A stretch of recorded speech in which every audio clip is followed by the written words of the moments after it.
Okay, so we just went to B&Q and we just picked up this ceiling fan. There's all the bits there, excuse the mess. And today I'm going to try and see if I can install that here in the bedroom. So the first step is to make sure that the lighting circuit is disconnected. In this house, we just pull out this really terrible old fuse. That's pretty much it. And now we should have no power here. Good.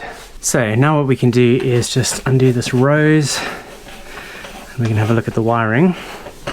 Okay, it's pretty old, but it doesn't look like it's in too bad a shape. The main thing we need to find out is what's above here, because the ceiling fan is pretty heavy, so we'll need to screw into a joist in the ceiling. So I'm going to get this off and we can have a look at what's above here. Okay, so here we have the wiring, which is all a bit of a mess, but basically what you're looking at here is two sets of wiring, which is essentially the ring which goes around to all the lighting circuits. And then you have this additional cable here, and that basically just goes down to the switch. If you have a look at the switch here, you can see that they basically just used a bit of twin and earth, and when you turn on the switch, you're basically closing the circuit. Power flows in through the red cable and back out through the black cable. And this is not how you would do it in a modern system, but basically this red cable connected to the live, and then the black was what actually connected to the live on the light fitting, which of course, because this cable is black, that is extremely dangerous, because you might think that that's a neutral cable, when in fact it's actually carrying the live. Anyway, what I'll do is, before I put this all back together again, I'm going to cover this with brown tape so that whoever is next in here knows that this is a live cable. So the other thing to note here, it's a little bit dark so you might not be able to see, but if you look up here, there is a ceiling joist here, which is good news. That means that we can screw this new fitting directly into the ceiling joist, which is good because it's very heavy, because it's got the motor as well as the light on it. So just to make sure that I don't accidentally electrocute myself when I wire this back up again, what I'm going to do is do a continuity test between these two wires, which should go down to that light switch there. So what I'm going to do is turn on the switch, and then with this multimeter we can put this into continuity mode. Right, so now what we're going to do is connect these two cables, and we should get a beep like that if it's continuous. Good, so now we know that these two go to the switch and these are the ring. Right, hopefully that's a bit less ambiguous now. I've just re-taped up all these wires so you can see what's going on. So this is the lighting circuit that goes around to all the lights in the upstairs area. We've got our live here and our neutral, and then this goes down to the switch in the wall there. I've labeled both of these as live because one of these is going to be going into the live of the circuit and the other one's going to be going into the light fitting, and that's carrying the live. And then the neutral for the light will come out of this neutral here. Right, so we have our fitting now attached to the ceiling joist, and I've wired up all of the connections.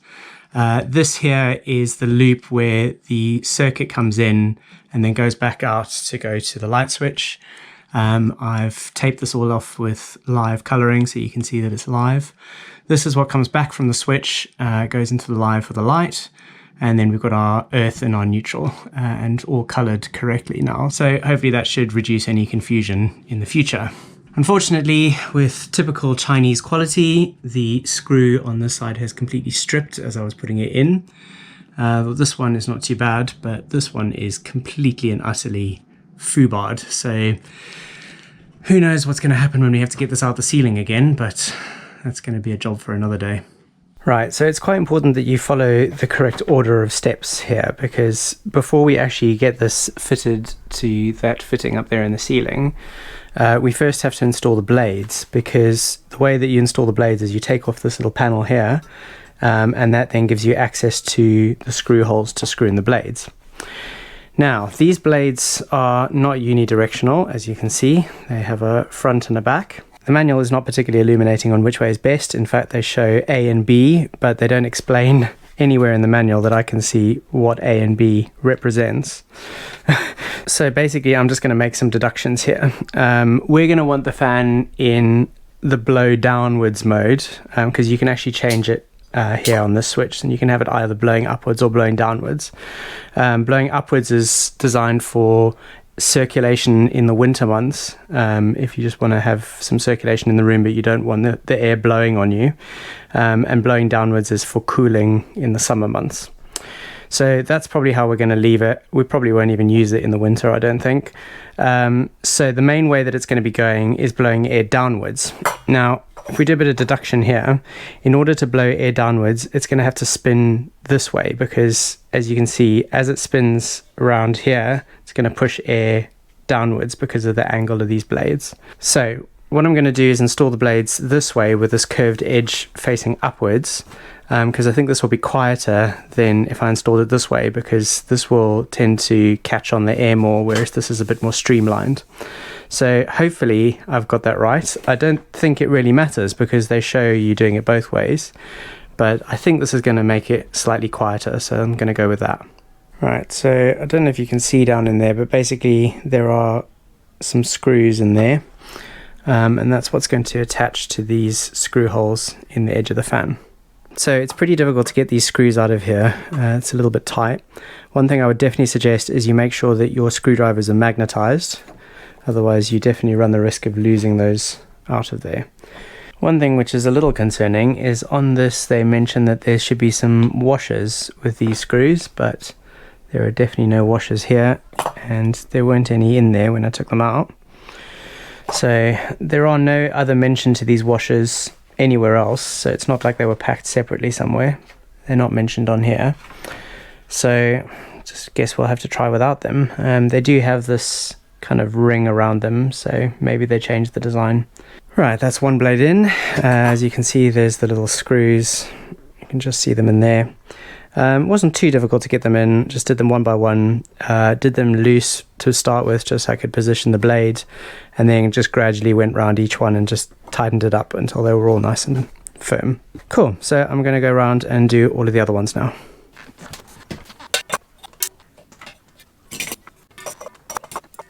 Yeah, not too bad of a job, but definitely worth making sure that the screwdriver is magnetized, otherwise you will just lose the screws in there very quickly. Right, so the fan is now installed into the ceiling mount, and I've connected up all the wiring. One thing to point out is at the back here you've got this little groove that has to go into a little notch in this ceiling mount. There is a note to it in the instructions, but it's not very clear. It took me quite a while to figure out what they were trying to say here. This grey bit here is the bottom of the fan unit that you put into this holder, and this inside here is a little groove, and you got to make sure that groove is lined in there. That will just stop the fan from spinning around when you first start it up. It's a bit tight to get everything in, but as you can see there's just enough space for me to get the wiring in, and this little unit that controls everything. So then this little infrared thing goes into this little eye here, and the last little thing is to screw these in here. Right, so cowling is now on. I've just made sure to point the infrared towards this side of the bedroom, and now all we need to do is fit the light fitting bit at the bottom. Okay, so the light fitting part is now on. It was a bit of a mission getting it in, because above this is a whole bunch of cable, and I kind of had to coil it up into a really small space in order to get the screws on. But if you just get the screws tightening just onto the edge of where they screw into, you can actually just get a screwdriver in and just move the wires about until they all fit into place. Right, so now we can connect the fuse again. Now for a moment of truth, let's turn this on. Hope the whole thing doesn't blow up. Okay, nothing yet. So let's turn on the fan. Ooh, it's going. Right, this is the highest setting now, which you can't really see properly on the camera because of the frame rate, but it's spinning pretty quickly. And as you can see, it's pretty stable. It's also very nice and quiet. There's a kind of a low hiss, but it's not particularly distracting. And I don't think there's much balancing needed really, because it's not moving a huge amount. There is a little bit of movement there, but I mean, it's very small. So I think I would struggle to get it even more balanced than that, really. For the purposes of balancing, they do provide this little plastic thing. And the idea is what you do is you put it onto one of the fins. Basically what happens is once you've got it to the point where you're happy with it, you then replace this plastic thing with a metal weight, which then just goes on the top. So there we have one successfully installed ceiling fan. Not too bad of a job, really, as long as you follow the instructions.